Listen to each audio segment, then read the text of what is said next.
Bonjour à tous, bonjour Église Espoir, comment ça va ce matin? Yes, on peut applaudir, on peut donner gloire à Jésus ce matin. Comment ça va? Vous avez été les vaillants qui sont venus malgré le long congé là, de 3 jours. Et c'est vraiment top de pouvoir célébrer le nom de Jésus avec vous. Est-ce que vous êtes prêts à célébrer le nom de Jésus? Qui est prêt à célébrer le nom de Jésus? On se lève ensemble pour démarrer cet instant. Moi, je crois ce matin qu'on va fixer nos yeux sur Jésus. Est-ce que vous êtes d'accord avec ça, les amis? Qui est prêt à pouvoir fixer ses yeux sur Jésus? On y va ensemble.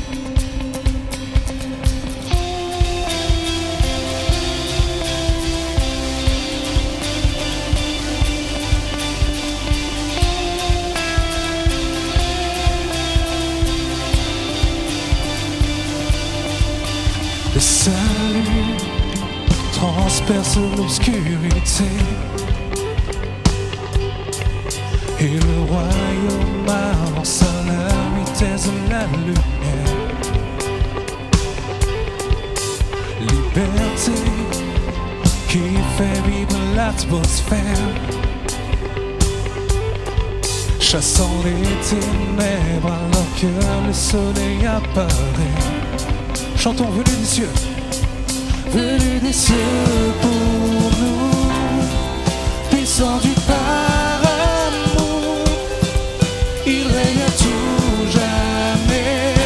Jésus notre Dieu, de tout notre cœur, chantons. Oh, nos yeux sont sur toi, Fils de Dieu notre Sauveur, toi l'image de l'amour, gloire à ton nom pour toujours.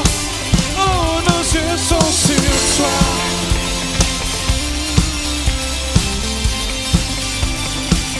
Toute la terre verra son royaume venir. L'espoir des cieux brille comme l'aube du matin. Car pour toujours, il nous donne une vie nouvelle. Non plus aucune crainte, ni ténèbres dans sa lumière sans fin. Venu des cieux, on chante ensemble. Venu des cieux pour nous, descendu par amour, il règne à tout jamais. Jésus notre Dieu. Tous ensemble ce matin, chantons-le. Oh, nos yeux sont sur toi, Fils de Dieu notre Sauveur, toi l'image de l'amour, gloire à ton nom pour toujours. Oh, nos yeux sont sur toi.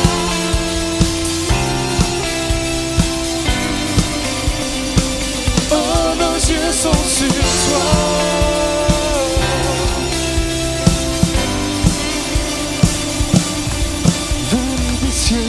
Pour nous, descendu par amour, il règne à tout jamais.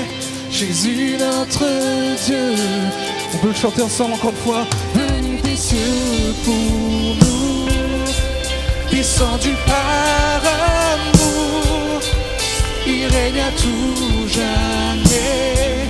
Jésus notre Dieu. On le déclare ensemble. Oh, nos yeux sont sur toi, Fils de Dieu notre Sauveur. Oh, nos yeux sont sur toi. Yeah. Tous ensemble, chantons-le. Oh, nos yeux sont sur toi, Fils de Dieu notre Sauveur, toi l'image de l'amour, gloire à ton nom pour toujours. Oh, nos yeux sont sur toi.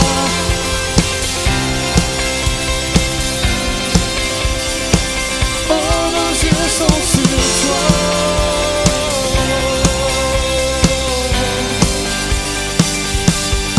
Est-ce qu'on peut accueillir le roi des rois comme il se doit ce matin? Est-ce que je peux entendre un cri de joie dans son église ce matin?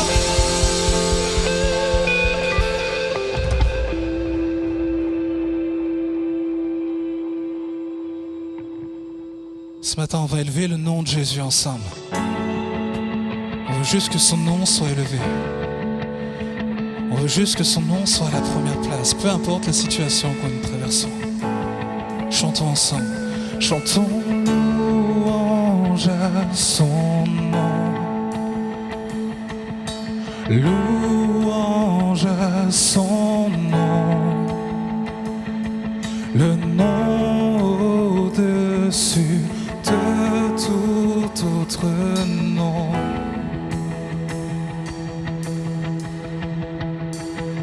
Chantons honneur à son nom. Honneur à son nom.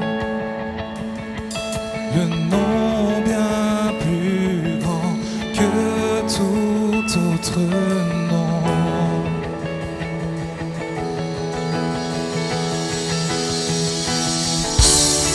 Sois élevé, élevé plus haut. Sois élevé, élevé plus haut. Chantons louange à son nom. Louange à son nom. Le nom au-dessus de tout autre nom. Oh, chantons honneur. Chantons honneur à son nom. Honneur à son nom. Le nom bien plus grand que tout autre nom. On élevons les mains ce matin vers le ciel et déclarons: sois élevé. Sois élevé, élevé plus haut. Sois élevé, élevé plus haut.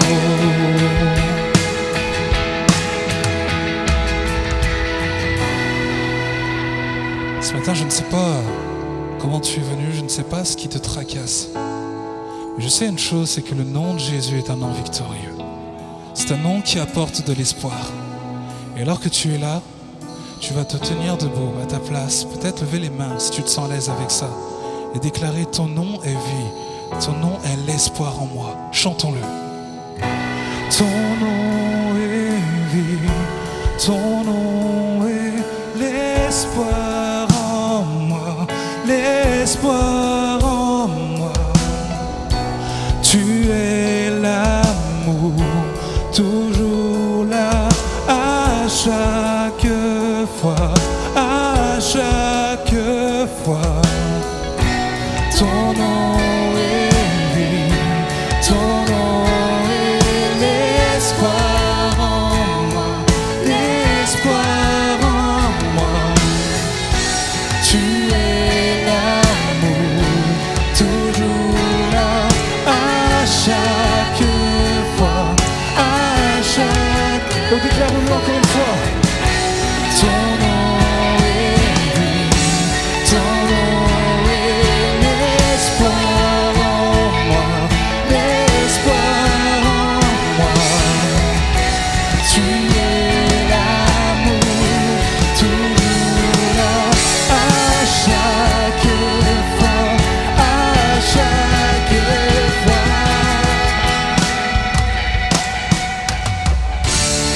Sois élevé. Oh, chantons-le de tout notre cœur ce matin. Élevé plus haut. Sois élevé, élevé plus haut. Oh, de tout notre cœur, déclarons-le de nouveau. Sois élevé, élevé plus haut.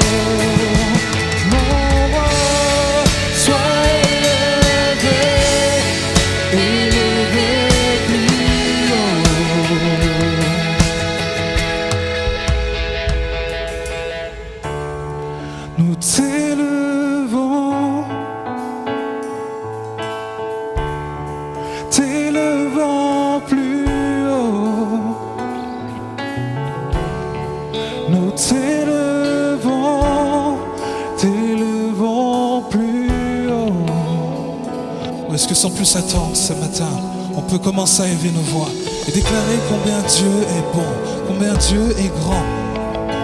Oh, élevons nos voix ce matin.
Ce matin d'espoir, chantons, sois élevé.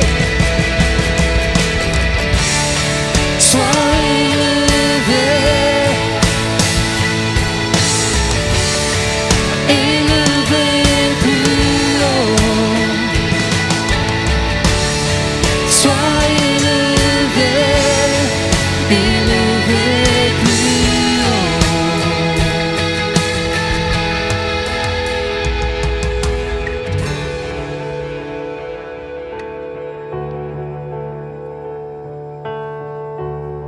Oh Jésus, que ton nom soit élevé ce matin.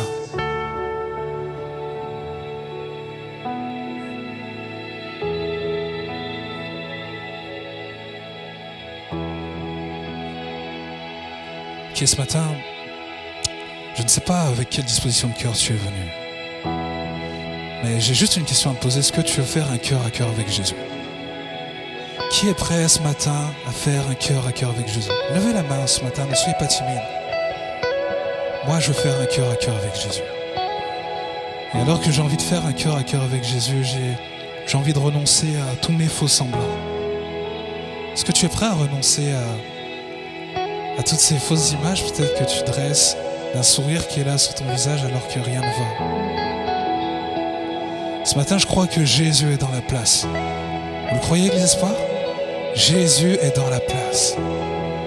Et je crois que Jésus peut agir. Mais ce matin, il te demande juste une chose. Apporte juste le meilleur de toi-même. Apporte juste ton authenticité. Et alors que tu es là, que tu es debout à ta place, que tu vas vivre ce cœur à cœur, je t'invite à fermer les yeux. À lever les mains vers le ciel, comme si tu disais, Seigneur, tu vois ma vie. La voici devant toi. Je veux te la donner, je veux te la confier. Je veux juste m'abandonner à toi. Je veux juste vivre ce cœur à cœur avec toi ce matin.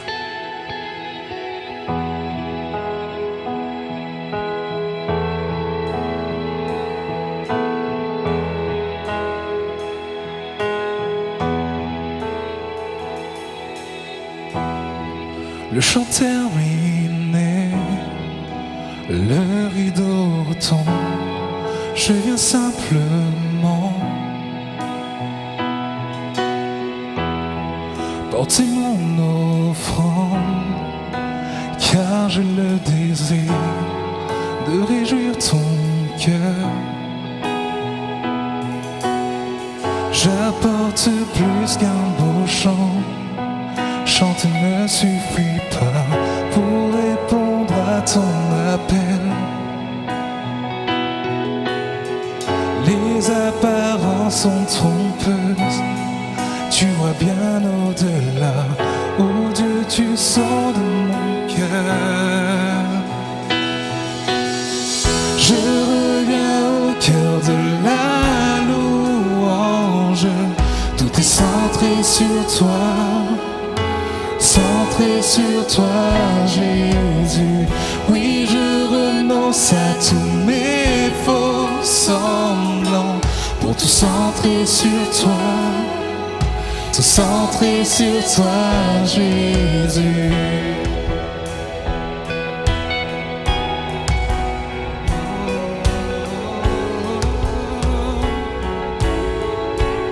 Chantons roi d'éternité.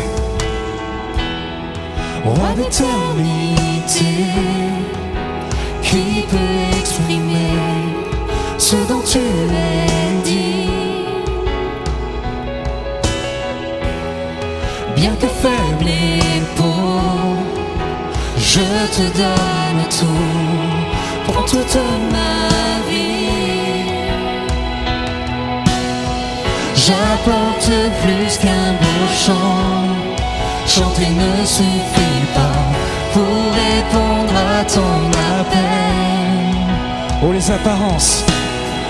Les apparences sont trompeuses. Tu vois bien au-delà. Oh Dieu, tu sondes mon cœur. Oh, chantons de tout notre cœur ce matin. Je reviens au cœur de la louange. Tout est centré sur toi. Tout est centré sur toi, Jésus. Oui, je renonce à tous mes faux semblants pour tout centrer sur toi. Centré sur toi, Jésus. Je reviens au cœur de la louange. Tout est centré sur toi. Centré sur toi, Jésus. Oui, je renonce à tous mes faux semblants pour tout centrer sur toi. Centré sur toi, Jésus. Tout est centré sur toi. Centré sur toi.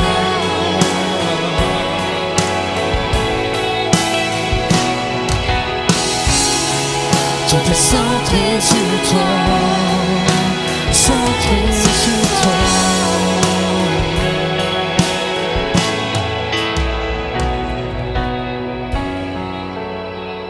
Oh, rien au monde ne peut me combler, Seigneur Jésus. Rien au monde, si ce n'est que toi, ne peut me combler.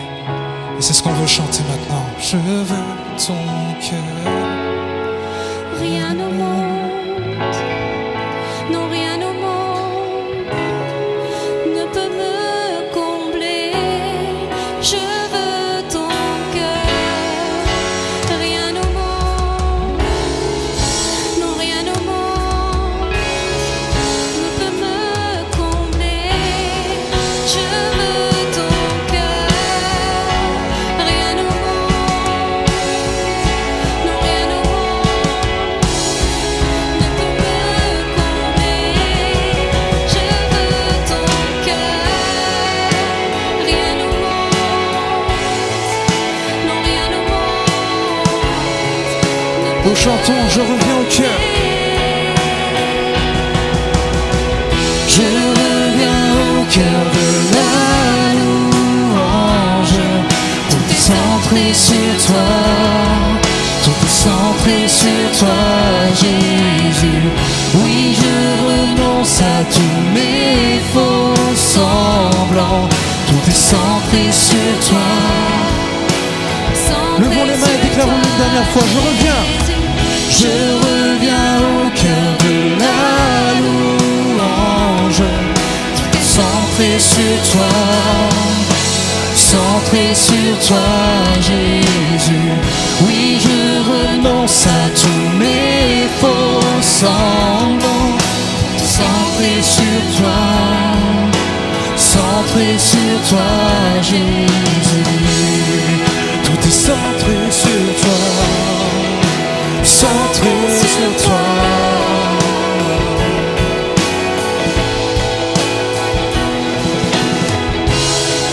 Tout est centré sur toi. Centré sur toi.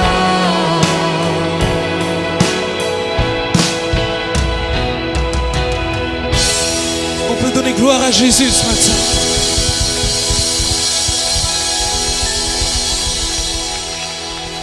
Bonjour Église Espoir. Bonjour. Qui a été béni par ce temps de louange? Qui a fait ce cœur à cœur avec Dieu? En tout cas pour ma part, c'était un temps particulier. Bonjour à toutes les personnes qui sont là de passage. Bienvenue. Soyez vraiment comme chez vous. Sentez-vous à l'aise. un événement pareil, entouré en rouge le dimanche 8 octobre. Ici, il va y avoir de nouveau un festival des vies transformées, comme on l'aime l'appeler. Il va y avoir des baptêmes. Donc, il y a déjà des personnes inscrites, mais si vous êtes intéressés, si vous avez des questions à propos du baptême, si vous vous posez des questions, il n'y a aucune question qui n'est pas légitime. Il faut aller voir le pasteur Mercioni ou le pasteur Jérémy. Ils seront là, ils sont là. C'est leur rôle de vous accueillir et de répondre à vos questions. Si vous voulez nous soutenir par un don, il y a 2 urnes à la sortie, n'hésitez pas. Et aussi, on est tous d'accord, moi j'ai Facebook, j'ai Instagram. S'il y a des vidéos que vous voyez, des prédications, likez, mettez un petit cœur, partagez, parce que ça permet que le message et que tout ce qui se passe dans notre église soit vu et soit partagé. Et du coup, ça fait encore plus passer le message de Jésus. Merci à tous, je vais laisser la place au message pour le pasteur Mercioni. Merci. Bonjour à tous. Merci beaucoup à Sylvana, merci beaucoup au groupe de louanges, à toute la technique. On peut les remercier chaleureusement.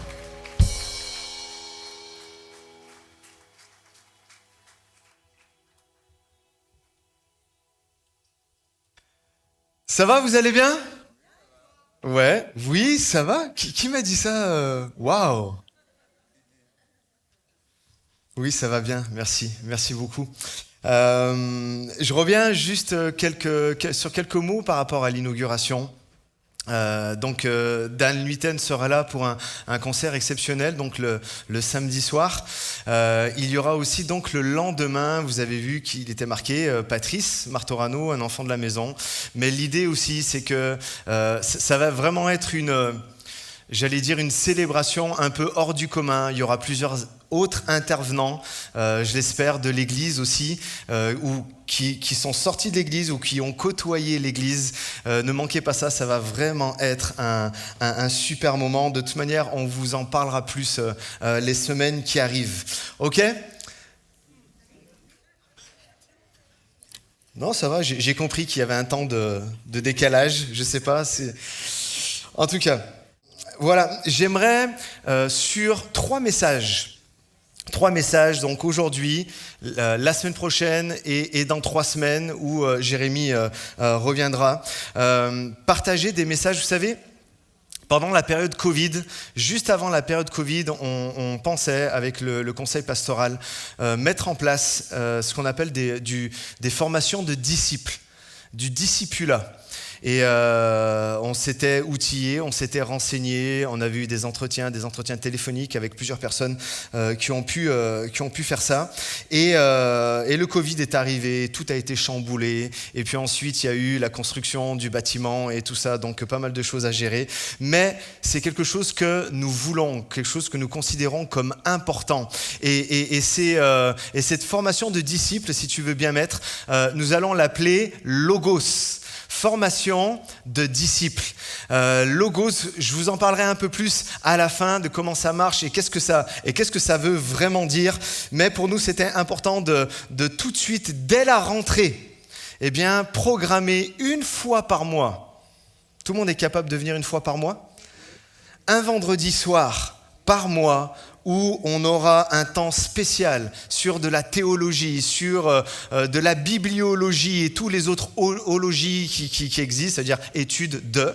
Et vous allez voir, ça va vraiment être quelque chose d'important parce que nous croyons qu'en tant que chrétiens, c'est pas simplement être un chrétien, mais c'est être véritablement des disciples de Christ. Qui veut être disciple de Jésus? J'espère que tout le monde ici est un disciple de Jésus. Jeannot, c'est les 2 mains. Il a lancé les 2 mains. La définition la plus générale que nous pouvons donner au mot disciple est la suivante. Un disciple est à l'école d'un maître pour recevoir ses instructions et les observer. Il acquiert des connaissances théoriques et des connaissances pratiques en vue de les appliquer dans sa propre vie. C'est pas simplement de la connaissance comme ça, mais c'est de l'appliquer. Vous allez voir tout au long du message, ça va être ça. Le disciple dans la Bible, c'est un chrétien qui est engagé. C'est un chrétien qui est à l'écoute de Jésus, qui est à l'écoute de Jésus. La relation entre Jésus, en fait, et ses disciples, elle est vraiment réelle. On le voit pendant 3 années. Jésus est là, il prend les 12 et il les enseigne. Et il les enseigne. Des moments, ça va être d'une manière un peu, comment on pourrait dire, un peu punchy. Des moments, c'est avec beaucoup de patience, mais ils sont là à l'écoute en fait de Jésus. Et Jésus dit dans Jean chapitre 14 verset 26, « L'Esprit Saint que le Père enverra en mon nom vous enseignera toutes choses et vous rappellera tout ce que je vous ai dit. » Donc il y a cette compréhension que le Saint-Esprit qui est en nous veut nous aider à devenir de meilleurs disciples pour Jésus. Jésus est donc la référence pour ses disciples. La référence pour les disciples. La Bible nous invite à lui ressembler. Et ce sont ces paroles que nous voulons écouter, mais que surtout nous voulons appliquer à notre vie. Les 12 premiers disciples ont d'ailleurs reçu cet enseignement donc de Jésus lui-même. Aujourd'hui, Jésus poursuit son enseignement à travers le Saint-Esprit qui habite en nous. Et la Bible est claire que nous devons être des disciples de Christ, pas simplement des personnes qui ont la foi. Est-ce que vous captez un peu la nuance qu'il y a ? Des personnes qui ont la foi, il y en a plein, et sans parler du christianisme. Toutes sortes de personnes ont la foi. Et même si on resserre à l'échelle chrétienne, la plupart des chrétiens, s'ils se revendiquent chrétiens, c'est qu'ils ont la foi. Mais combien sont disciples réellement de Jésus ? Combien appliquent ce que la Bible enseigne, ce que Jésus enseigne? Est-ce que vous saisissez la nuance? Alors, on va voir rapidement là pour les prochaines minutes, qu'est-ce que n'est pas un disciple et qu'est-ce qu'est un disciple? Vous êtes prêts? Peut-être ça va venir un peu vous piquer, mais c'est important de le comprendre. Et encore, j'en ai enlevé en relisant mes notes, je dis non, ça je ne vais pas le dire, mais on va voir. Déjà, un disciple, ce n'est pas dire oui à l'enseignement biblique sans véritablement comprendre et chercher à comprendre l'enseignement. Tout le monde est OK avec ça ? Je regardais sur les réseaux, mon frère Patrice, il y avait une sorte de petite capsule d'un message qu'il a fait. Et il a dit, c'est pas parce que le tombeau est vide que ta tête doit être vide aussi. Ça va ? Ça va ? Il y en a qui ont la tête vide ici, non, je ne veux pas savoir. Le Saint-Esprit veut remplir ta tête des préceptes de Jésus, de l'instruction de Jésus pour te donner toutes les clés pour pouvoir vivre en tant que disciple. Être disciple, ce n'est pas ce que le pasteur a dit, mais c'est ce que Christ a dit.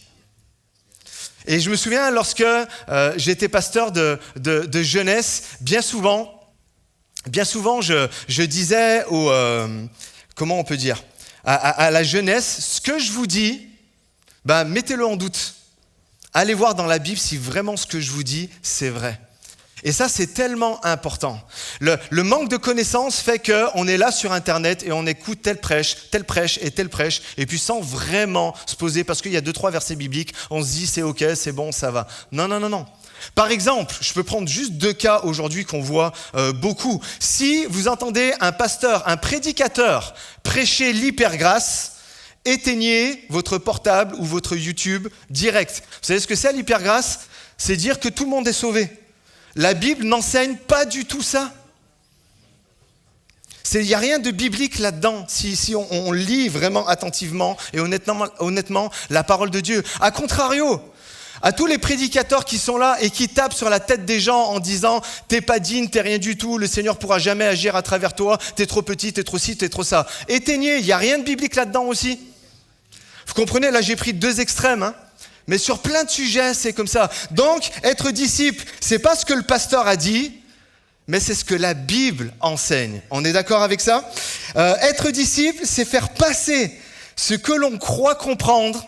Parce que bien souvent, on croit qu'on comprend, mais on croit comprendre en fait. C'est être disciple, c'est faire passer ce que l'on croit comprendre par le test ultime de la parole de Dieu. Est-ce que ce que je suis en train de dire, ce que je suis en train d'affirmer est vraiment aligné par rapport à la parole de Dieu?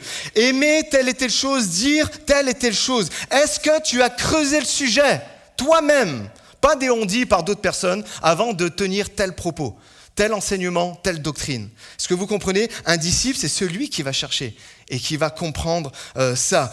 Par exemple, moi, les enseignements que j'ai pu vous apporter, puis qui ont pu être au début un peu clivants dans l'Église, que ce soit par rapport à la vie de l'esprit, que ce soit par rapport à la Sainte Seine, que ce soit par rapport à la dîme, à toutes sortes d'autres choses, c'est parce que j'ai regardé dans la parole de Dieu. J'ai regardé des commentaires, plusieurs avis et tout ça, et on est là, on regarde la parole de Dieu, on la lit. Et vous comprenez? Il faut véritablement creuser en fait soi-même. Être un disciple, ce n'est pas choisir à la carte ce que j'aime dans la Bible et ce que j'aime pas dans la Bible. Il y en a qui le font? Non, bien sûr, il n'y a personne qui le fait. Bien sûr. Enfin, ici. Il y a un président, Thomas Jefferson, 3e président des États-Unis. Le gars, vous savez ce qu'il a fait? Il a carrément réécrit les évangiles. Il s'est dit, ça j'aime pas, ça j'aime pas, ça j'aime pas. Il a fait, en fait, son évangile à lui, et ça tient sur 84 pages. Et tout ce qui est les miracles de Jésus, il les a enlevés. Tout ce qui est, il relate la crucifixion, il relate Jésus dans le tombeau, mais il enlève la résurrection. Il ne croyait pas à toutes ces choses-là. Et regardez donc ce que ça donne, sa Bible, si tu veux bien mettre, Tétel. Je ne sais pas si on va bien voir. Voilà. Ah non, on ne voit pas bien. Alors, regardez un peu sur les côtés. En fait, sa Bible, les versets qu'il n'aimait pas sont découpés. Il les a enlevés. Il s'est dit non, ça me va pas, non, ça me va pas, et tout ça. Donc on comprend que être disciple, c'est faire passer, c'est pas choisir à la carte l'enseignement qui me va et rejeter ce qui me plaît pas. Être disciple aussi, c'est pas être hypnotisé par une personne, par quelqu'un, mais c'est aimer tellement la personne, en l'occurrence Jésus, que tout ce qui est important pour lui, ça devient important pour moi. Comprenez ce que c'est un disciple? Un disciple, c'est un amour pour Dieu. Un disciple de Christ, c'est un amour pour Dieu, un amour pour les gens, un amour pour l'Église. On en parlera prochainement. Un disciple, c'est quelqu'un d'humble, à l'image de notre Maître Jésus. C'est quelqu'un d'humble qui reçoit l'instruction de la Bible avec humilité. C'est pour ça que là, je parle vraiment personnellement, je prends avec beaucoup de recul certaines choses. Certaines choses où il y a des théologiens, depuis des siècles, ils s'affrontent. Et ils apportent tous leurs super arguments, et ça, mais c'est sur des choses un peu secondaires, je ne parle pas de choses vraiment primordiales. Mais par exemple, vous avez entendu parler du millénium? Ouais. Eh bien, sachez qu'il y a ce qu'on appelle les prémillénaristes. D'accord, ceux qui pensent que Jésus va revenir avant le millénium. Il y a les post-millénaristes, ceux qui pensent que Jésus reviendra après le millénium. Et il y a même les amillénaristes, ceux qui ne croient pas.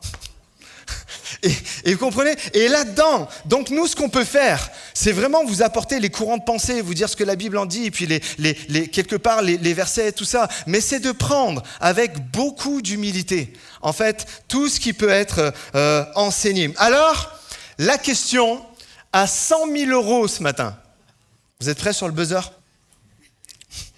Comment devient-on un disciple de Jésus? Il y en a qui se risquent? En écoutant la parole, en méditant la parole, très bien. Je vais vous laisser prêcher, dis donc. En se soumettant à la parole, en pratiquant la parole. Il y a d'autres choses, mais c'est vrai que ce matin, on va s'attarder sur celui qui est un disciple de Christ, c'est celui qui reçoit ses instructions et qui les met en pratique dans sa vie. Regardez, en fait, tu ne peux pas être un véritable et authentique disciple de Christ si tu ne lis pas ta Bible. Il est dit dans Jean, chapitre 8, verset 31, ça s'affiche. Alors Jésus dit aux Juifs qui avaient eu foi en lui, si vous vous attachez à la parole que je vous ai annoncée et si vous vivez conformément à ce que je vous ai dit, alors vous serez vraiment mes disciples. Vous comprendrez la vérité et la vérité fera de vous des hommes et des femmes libres. Combien peuvent dire amen? Amen à ça. Donc un disciple de Jésus, c'est quelqu'un qui lit, c'est quelqu'un qui médite et c'est quelqu'un qui applique la parole de Dieu. Pensez à ça. La caractéristique de tous les grands hommes de Dieu, les femmes de Dieu extraordinaires, que ce soit dans le passé, que ce soit de nos contemporains, ils avaient une caractéristique commune. Ils ont une caractéristique commune. Vous savez ce que c'est? C'est que tous, ils lisent la Bible et au-delà de la lire, ils la mettent en pratique dans leur vie.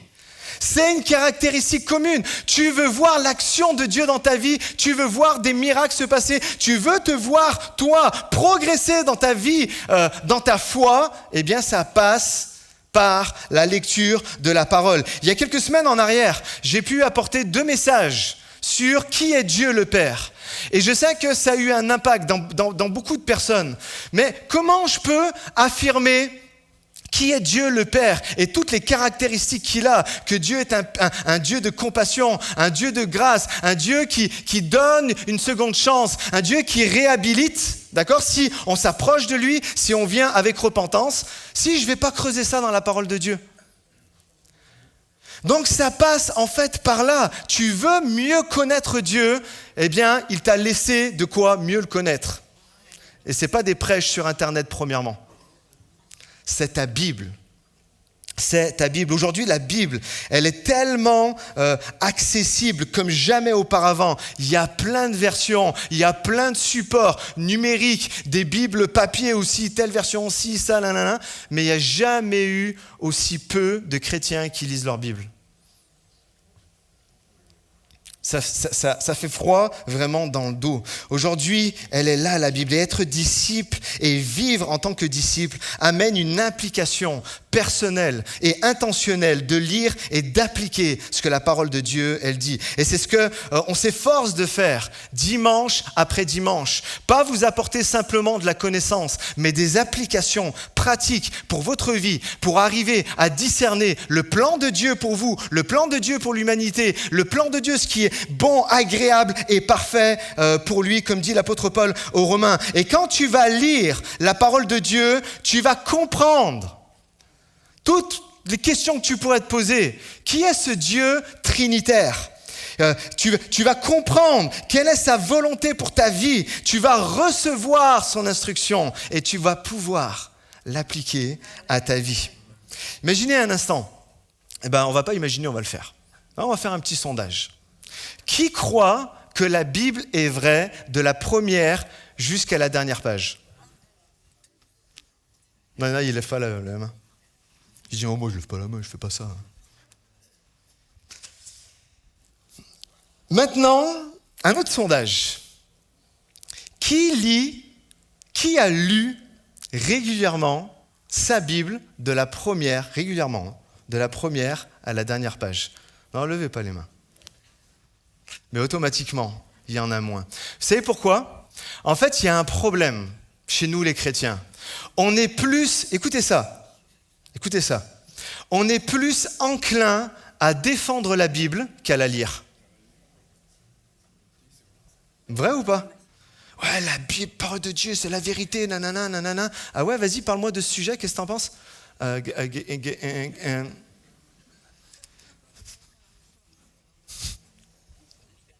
En italien. Et donc, la dame disait qu'elle avait une Bible en italien à la maison.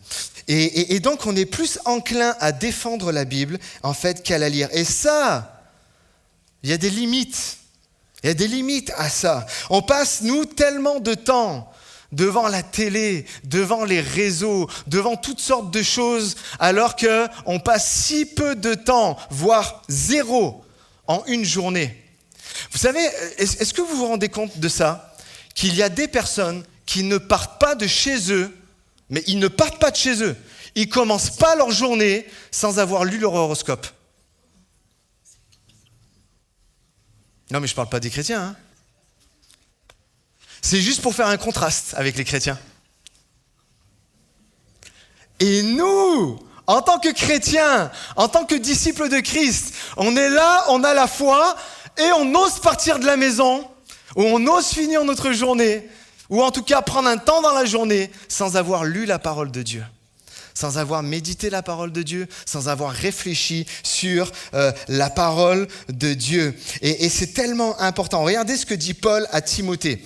2 Timothée chapitre 3, verset 14. « Toi, demeure dans les choses que tu as apprises et reconnues certaines, sachant de qui tu les as apprises. Dès ton enfance, tu connais les saintes lettres qui peuvent te rendre sage à salut par la foi en Jésus-Christ.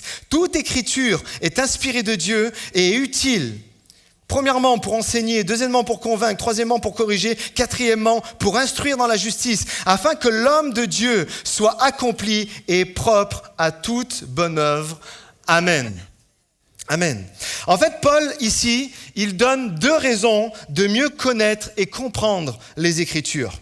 Premièrement, en fait, elle nous permet de mieux comprendre qui est Jésus et donc de recevoir sa grâce et de vivre dans la grâce, de passer par la repentance, la métanoïa et y aller. Deuxièmement, en fait, elle nous aide à grandir spirituellement afin d'être équipés à l'accomplissement de la volonté de Dieu dans notre vie.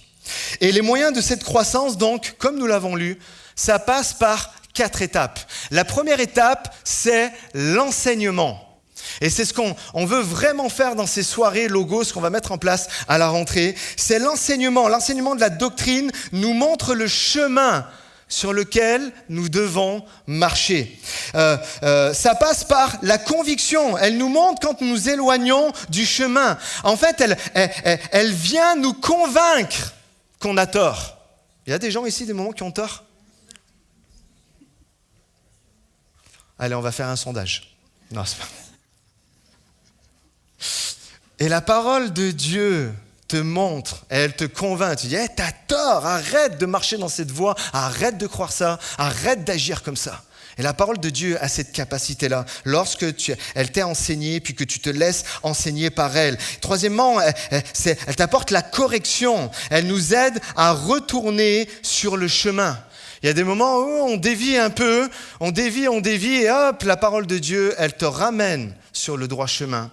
Et puis, quatrièmement, tu reçois cette croissance-là par l'instruction de la justice. Elle nous indique, en fait, l'instruction. Jésus disait, recevez mes instructions. Et donc, ça nous aide à rester, en fait, sur le droit chemin.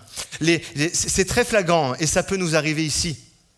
Mais Jésus parlait aux Sadducéens, des religieux là, de l'époque. Et ils se font reprendre par Jésus dans Matthieu 22, verset 29. Il leur dit, « Vous êtes dans l'erreur parce que vous ne connaissez ni les Écritures, ni la puissance de Dieu. Vous ne connaissez pas les Écritures et vous ne voyez pas la puissance de Dieu agir à travers vous. » Et ça, ce sont 2 causes qui causent vraiment des déviances au niveau de la doctrine. C'est parce qu'on n'a pas assez lu, médité et se laisser enseigner par la parole de Dieu. C'est pour ça que c'est important pour nous de mieux connaître et d'être là et de dire « Je veux comprendre la parole de Dieu.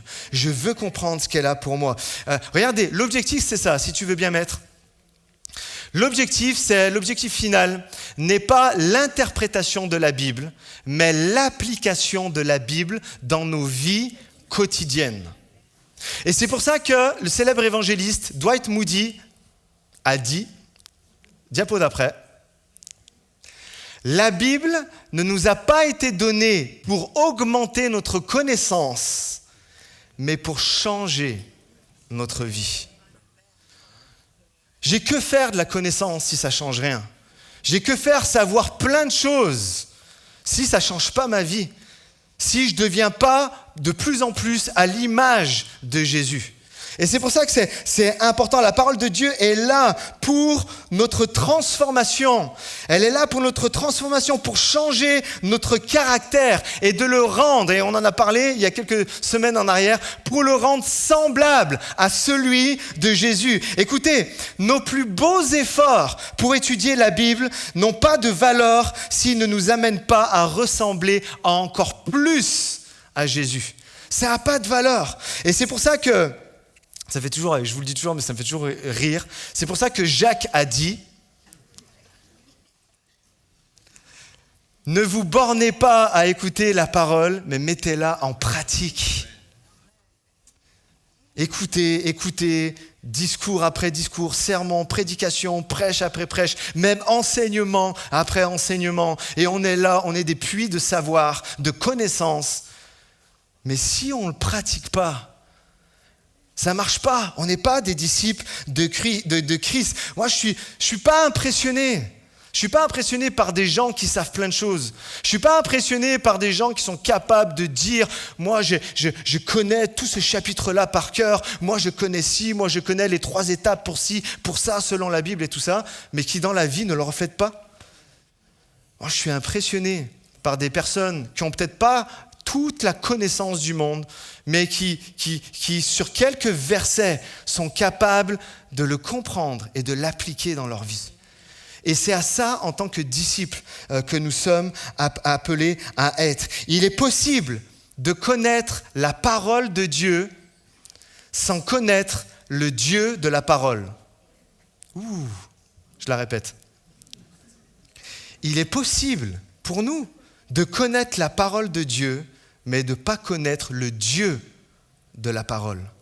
Et en fait, c'est exactement ce que Jésus disait aux Sadducéens, de ce que je vous ai lu tout à l'heure. Et un des grands problèmes aussi de notre époque, c'est que beaucoup de spécialistes de la Bible sont tellement affairés à creuser la Bible qu'ils oublient d'être des gagneurs d'âme. Ils oublient ce qu'on appelle le grand ordre de mission de Jésus, qui est, Matthieu 28, qui est capable de me le dire ?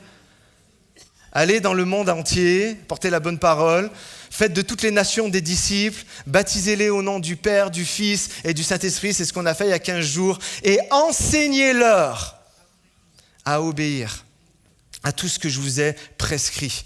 Enseignez-leur à appliquer concrètement, simplement, tout le message de l'Évangile. Et quelqu'un un jour, en fait, et ça c'est tellement important de comprendre ces choses-là. Et quelqu'un un jour, en fait, a demandé à un pasteur, c'est quoi la meilleure version de la Bible ? Et le pasteur lui répond, eh bien, la meilleure traduction de la Bible, c'est celle que vous en faites dans la vie courante. Et le gars, il le regarde, il dit, ouais, ok, j'ai une Bible en français courant, j'ai une Bible aussi, parole de vie et tout ça, c'est ça. Et en fait, bon, vous avez compris qu'il n'avait rien compris. Et le pasteur, en fait, il insiste, il dit, non, vous devriez être une Bible dans la vie courante. Autrement dit, votre vie devrait permettre de voir la parole de Dieu incarnée à travers vous. C'est ça la meilleure version de la Bible, si vous voulez inspirer en fait les gens autour de vous. Alors, la question c'est, comprends-tu les avantages de recevoir un enseignement biblique ? Est-ce que tu comprends ça ? Là, dans le premier livre, dans le livre de Josué, premier chapitre, verset 8, tout le monde connaît ça, je crois que je l'ai mis. Il est dit « Aie soin de répéter sans cesse les paroles de ce livre de la loi. Médite-les jour et nuit afin d'y obéir et d'appliquer tout ce qui est écrit. Car alors, tu auras du succès dans tes entreprises. Alors, tu réussiras. » J'aimerais que, au-delà des soirées logos qui sont tellement importantes, et je vais vraiment tous vous inviter à y participer, mais au-delà de ça, vous donner sur cette fin de message des applications pratiques pour méditer la parole de Dieu, pour recevoir l'instruction et l'enseignement que Jésus nous laisse dans sa parole. Et Dieu n'a pas dit à Josué, comprenez ça, Dieu n'a pas dit à Josué, lis le livre de la loi, mais il lui a dit, médite. Est-ce que vous saisissez la nuance? Méditer, c'est y réfléchir. Méditer, c'est y penser. J'ai lu ce texte ce matin et puis la journée, j'y repense un peu et d'arriver à comprendre. Je prends cette parole, je la digère et mon cœur, à ce moment-là, commence à prendre des forces, commence à comprendre et me fait aller plus loin. Alors, on va voir juste 5 composants de comment vous, dans votre propre vie, vous pouvez vraiment méditer et assimiler l'instruction de Jésus, l'enseignement que la Bible vous apporte. Bien sûr, premièrement, il faut lire. On est d'accord avec ça? Tu ne vas pas avoir un téléchargement du ciel. C'est comme ça, là. Tu vas avoir un téléchargement de la révélation, mais quand tu vas lire. Vous comprenez? Donc, premièrement, il faut lire. Deuxièmement, il faut croire. Il faut croire que la Bible, elle est vraie. D'accord? De la première à la dernière page, je crois que la Bible, elle est vraie. Si tu n'as pas foi en ce texte, alors ce texte n'aura aucun impact sur ta vie. Des érudits ont étudié la Bible, ils savent tout et tout ça, mais ils n'ont pas foi. Ils ne croient pas. Ils ne croient pas comme Thomas Jefferson qui ne croyait pas au miracle et à la résurrection de Jésus. Soyons honnêtes, plein de fois on lit, mais on ne croit pas. On se dit, ça c'était pour avant. Ou on croit pour quelqu'un d'autre. C'est comme pour la prière. Souvent, on ne veut pas prier pour nous, pour que le Seigneur intervienne dans une situation hyper difficile. Par contre, pour prier pour quelqu'un d'autre, il n'y a pas de souci. On y arrive et tout ça, d'accord? Et pour la parole de Dieu, c'est souvent la même chose aussi. On est là, on ne croit pas, mais on croit pour quelqu'un d'autre et on va apporter des moments une parole à quelqu'un d'autre. Et on ne croit pas pour nous. Alors, une bonne technique, c'est de relire le passage en question. Il faut que le texte s'imprègne, en fait, en moi. Pourquoi? Parce que la foi vient de ce qu'on entend, et ce qu'on entend vient de la parole de Jésus-Christ. Amen. Et par exemple, à tous les célibataires, est-ce qu'il y a des célibataires ici? Levez la main, faites-vous connaître. C'est le bon moment. Tournez-vous, regardez. La Bible dit que Dieu fait toutes choses belles en son temps. Amen. Tu n'es pas en retard dans le timing de Dieu. Si tu lui fais confiance, il va t'apporter vraiment la bonne personne au bon moment. Et tous les célibataires disent « Amen ». Non, je dis les célibataires, je n'ai pas dit l'église. Célibataires. Troisièmement, il faut réfléchir au texte, un texte dans son contexte. Vous connaissez tous cette phrase, hein? Un texte hors de son contexte, on en fait un prétexte. Et d'autres ajoutent sans complexe. Non, je veux comprendre que je ne suis pas en train de me servir comme ça. Ah là, je prends ça parce que ça m'arrange. Là, je prends ça. Non, je veux comprendre.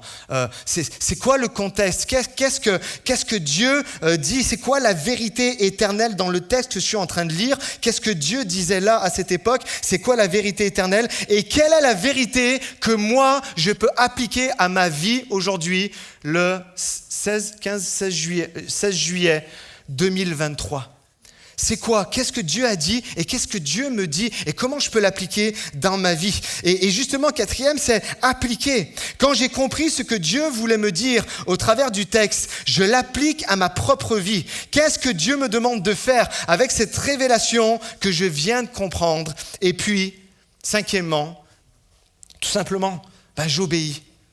J'obéis à la parole de Dieu, de ce que Dieu a dit dans sa parole. Vous savez, c'est 5 choses tellement importantes, mais nous voulons les appliquer dans notre vie personnelle. On ne veut pas être juste des lecteurs comme ça, assidus, parce que, vous savez, la lecture de la Bible, ce n'est pas un concours. Ce n'est pas un concours de, en 6 mois, je vais lire la Bible. Et puis, tu manges 10 chapitres par jour, et puis au bout de 3 jours, tu n'en peux plus. Non, je parlais avec une sœur de l'église qui me disait qu'elle s'était mise à lire la Bible concrètement et elle me disait, il y a des moments où je ne comprends pas ce que je suis en train de lire. En fait, c'est simple, quand tu ne comprends pas, saute pas, relis. Lis avant, lis après, c'est quoi le contexte? Qu'est-ce que Dieu, encore une fois, disait? C'est quoi la vérité éternelle? On n'est pas un concours. Si tu ne lis pas 3 chapitres par jour, ce n'est pas grave. L'important, vous savez, une portion de la parole de Dieu, c'est quoi? En général, c'est une quinzaine de versets. D'accord? Je lis par exemple la femme atteinte d'une perte de sang, je lis les 10 lépreux, et puis je lis ça et je comprends. Et je relis encore une deuxième fois et je souligne. Et qu'est-ce que Dieu a voulu dire là? Et comment Jésus a agi? Et comment il pourrait agir dans ma vie si moi j'applique ce que j'ai vu et comment ils ont fait? Vous comprenez? On n'est pas là à un concours, on est là pour progresser. Et chacun doit progresser à son rythme. On est d'accord avec ça? Ouais, faites-moi, ok. Et écoutez bien, la réalité c'est que il n'y aura pas, les possibilités qui vont s'offrir à toi si tu médites sa parole jour et nuit, comme Dieu l'a dit en fait à Josué. Alors, c'est quoi? C'est fou, hein? Et c'est pas dit qu'une fois dans la Bible. Tu auras du succès dans tout ce que tu vas entreprendre. Il y en a qui sont en panne de succès, qui disent, je comprends pas, tout ce que je fais, ça échoue. Je comprends pas pourquoi ça marche pas. Je comprends pas pourquoi, en fait, je stagne. Et là, la parole de Dieu dit à Josué, si tu médites ce livre, tu auras du succès dans tout ce que tu vas entreprendre. Pourquoi? Parce que en la pratiquant chaque jour, forcément, tu vas être guidé dans sa volonté. Des moments où on se dit, mais c'est quoi la volonté de Dieu? Je la comprends pas. Eh bien, lis la Bible. Il y a tout dedans. Il y a tout, tous les sujets sont traités, tous les sujets sont abordés. Vraiment, hein? Ceux qui croient que la Bible est un livre dépassé, c'est eux qui ont rien compris. Il y a tous les sujets de la Bible. Et plus, il y a plus d'inquiétude. Quand tu lis ta Bible, tu n'as plus d'inquiétude pour ton avenir. Parce que tu sais, Gabi, que le meilleur est devant. Voilà. Mais pas simplement après la mort. Mais même dans ta propre vie aujourd'hui, plus d'inquiétude pour ton avenir parce que tu croiras que Dieu a pour toi des projets de paix. Amen. Et il y en a qui rigolent à l'intérieur d'eux, ils disent, pasteur, du succès dans tout. Tu dis n'importe quoi. Et moi je te dis oui. Vraiment, je te dis oui. Si tu appliques, si tu obéis à la parole de Dieu, tu vas être rempli de son esprit. Si tu es rempli de son esprit, alors tu vas être sage. Alors tu vas comprendre. Alors tu vas comprendre que si tu n'avances pas dans ta vie parce qu'il y a telle fréquentation que tu dois arrêter. Alors tu vas comprendre que tel business, pour ceux qui sont dans les affaires, eh bien tu vas y aller parce que tu sens que tout est honnête et tout est ok. Alors tu vas y aller. Mais comme le Saint-Esprit est en toi et puis qu'il y a tellement de choses qui te parlent de ça, si tu vois que le chemin il est un peu tordu, ben tu dis je vais pas y aller. Vous comprenez ce que je veux dire? Et ça développe la sagesse, ça développe l'intelligence en fait. Plus tu vas lire, plus tu vas comprendre, plus tu vas discerner. Et cela t'amène inévitablement, comme 1 et 1 font 2, à rencontrer le succès dans tout ce que tu vas entreprendre. Je ne suis pas en train de vous dire qu'il n'y aura pas de géant dans votre vie, qu'il n'y aura pas de muraille, qu'il n'y aura pas de montagne à franchir. Je suis tout simplement en train de vous dire que tu auras la force, tu auras la capacité, tu auras le discernement, tu auras l'intelligence pour franchir les murailles. Combien peuvent dire amen, moi je veux lire la parole de Dieu. Je ne veux pas me borner à écouter un message sur Internet, un message le dimanche matin. Non, je vais ouvrir ma Bible et je vais regarder ça. C'est pourquoi je t'en supplie, sous-estime pas la lecture, l'enseignement que tu reçois, la méditation de la parole de Dieu. Il y a un institut aux États-Unis chrétien qui fait des études en fait très sérieuses sur toutes sortes de choses. Ils ont fait une étude sur la croissance spirituelle des gens quand ils ont découvert Jésus et lorsqu'ils viennent, ils commencent à venir à l'église, il y a comme tout un élan qui est là, qui prend place, il y a le baptême, il y a les amitiés qui commencent à se faire et tout est formidable. Et il y a une lancée qui est là, sont propulsés dans la vie chrétienne. Mais ils mettent l'accent sur le fait que quand une personne ne vient plus à l'église, sa vie spirituelle, ça il n'y a pas besoin d'un sondage pour le savoir, mais leur vie spirituelle, en fait, elle décroît rapidement. Donc, logique, mais ce qui est intéressant, et c'est sur ça que je m'attardais, c'est que les mêmes personnes, si elles viennent seulement à l'église et ne font rien d'autre, c'est-à-dire je viens le dimanche, puis je suis là, je suis assis, et je fais rien d'autre. Je participe pas à une soirée Logos. Je participe pas à un service. Je participe pas au moment de communion fraternelle qu'il pourrait y avoir. Eh bien, vous savez ce qui se passe? C'est que leur vie, elle stagne. Et nous sommes appelés à la croissance On est d'accord ou pas? Est-ce que l'Institut donc a découvert le facteur qui fait que les chrétiens progressent toujours? Vous savez ce que c'est? C'est les gens qui étudient la parole de Dieu au moins 3 à 4 fois par semaine. Là, tu fais des bonds dans la foi, tu as une compréhension. Tu n'es pas dicté aux aléas des prêches que tu entends, et lui il dit ça, et lui il dit ça, et puis moi je suis là, ok, je vais croire ça, et puis pendant une année, tu es sur ça, et puis sur l'autre année, tu es sur autre chose. Non.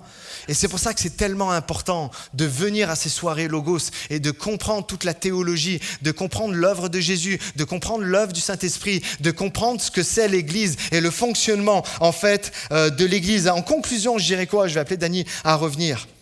Eh bien, Jésus est la parole faite chair. On est tous d'accord avec ça? Et comme Jésus est l'incarnation de la grâce, à travers tout ce qu'il a accompli à la croix, Jésus est l'incarnation de la parole de Dieu.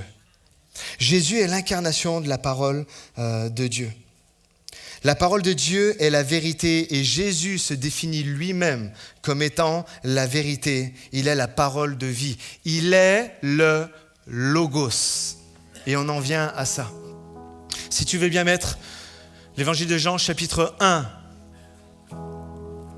verset 1. Au commencement était la parole, et la parole était avec Dieu, et la parole était Dieu. Elle était au commencement avec Dieu, toutes choses ont été faites par elle. Et rien de ce qui a été fait n'a été fait sans elle. Et elle était la vie, et la vie était la lumière des hommes. Je vais au verset 12.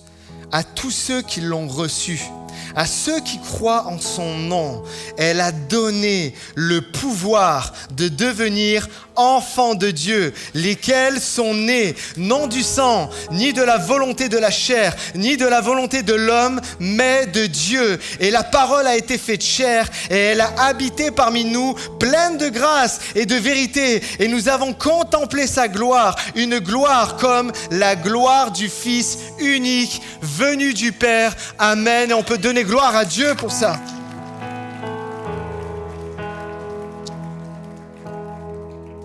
Et qu'est-ce que fait le disciple Jean dans ce prologue, dans ces premiers versets de son évangile?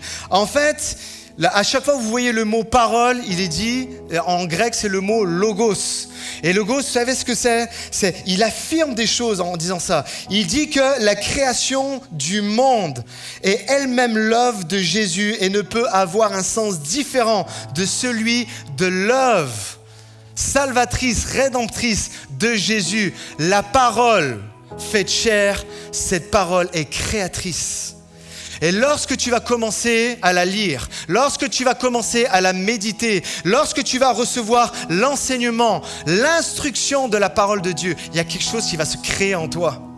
Il y a des choses que tu soupçonnais même pas qui vont commencer à être créées parce que Jésus, à travers son Saint-Esprit, va commencer à agir en toi. Quand il parle de Logos, il parle du Christ qui est la parfaite révélation. Le Logos, c'est la parole révélée.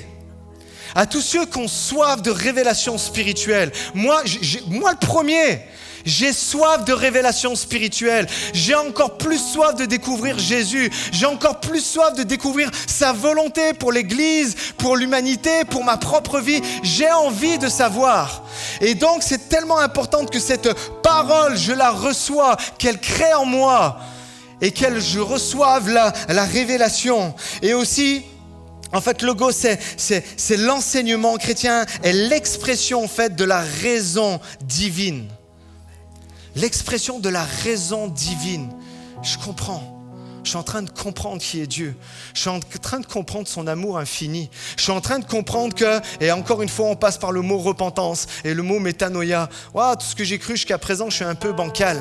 Mais si tu ne plonges pas tes yeux dans la parole de Dieu, tu ne le comprendras pas.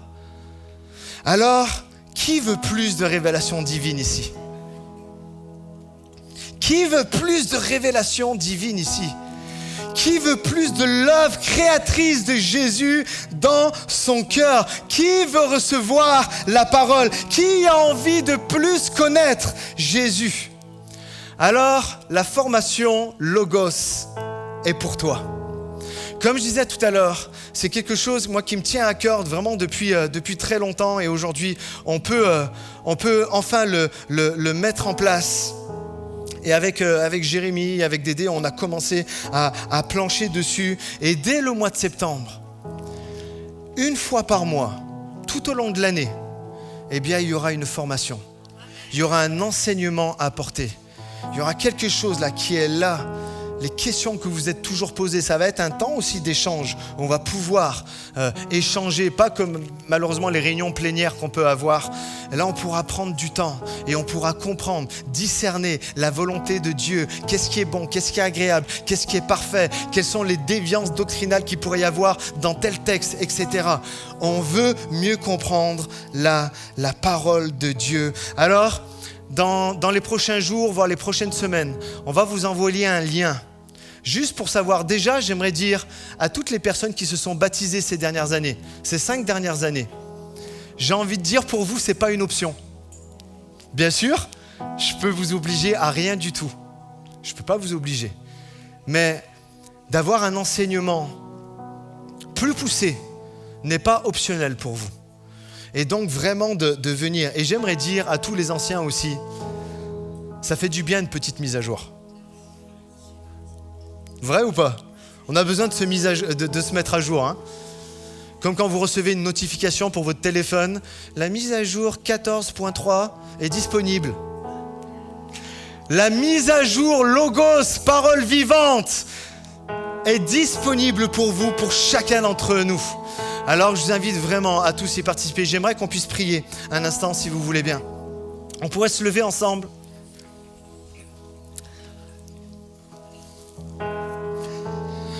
Seigneur, je te dis merci.